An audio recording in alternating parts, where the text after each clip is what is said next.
বন্ধুরা খেয়াল করেন, আল্লাহর ভালোবাসা কিন্তু দুনিয়ার পীর আর মুরিদের ভালোবাসার মতো না। আল্লাহর ভালোবাসা দুনিয়ার মা আর বাবার ভালোবাসার মতো না। বলে আল্লাহর ভালোবাসা কেমন?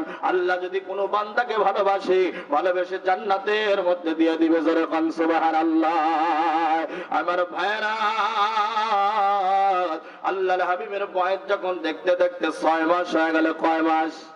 সবাই বলেন কয় মাস? আল্লাহর হাবিবের বয়স যখন দেখতে দেখতে 6 মাস হয়ে গেল। মুসলমান, মক্কার আবহাওয়া তেমন ভালো ছিল না, তায়েফের আবহাওয়া অত্যন্ত ভালো ছিল। এখনো যারা হাজী সাহেবরা হজ করার জন্য পবিত্র মক্কা মদিনায় যায়, তাদের কাছে শুনে নেবেন, তাদেরকে জিজ্ঞেস করবেন মক্কার তুলনায় তায়েফের আবহাওয়া এখন অত্যন্ত ভালো। অমুসলিম বন্ধুরে, মক্কার আবহাওয়া ভালো না থাকার কারণে মক্কার মা বোনেরা তায়েফের মা বোনদের কাছে তাদের 6 মাসের বাচ্চা 8 মাসের বাচ্চাগুলো উঠায় দিত।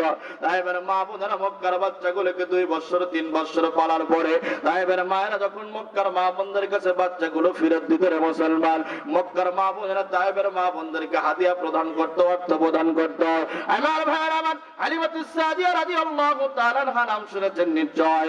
আল্লাহর হাবিবের দুধমার নাম ছিল হালিমাতুস সাদিয়া রাদিয়াল্লাহু তাআলা আনহা।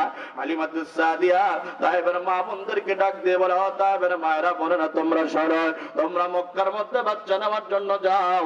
আমার মনের মধ্যে বড় শখ, মনের মধ্যে বড় ইচ্ছা, মক্কার একটা বাচ্চাকে আমার বুকের দুধ পান করাইতে চাই, বুকের স্তন পান করাইতে চাই। তায়েফের মায়েরা বোনেরা ডাক দিয়ে বলতেছে, হালিমাতুস সাদিয়া রে শোন, আগামীকাল কাফেলা মক্কার উদ্দেশ্যে রওনা করবে, তুমি আমাদের সঙ্গে চলে যাবা।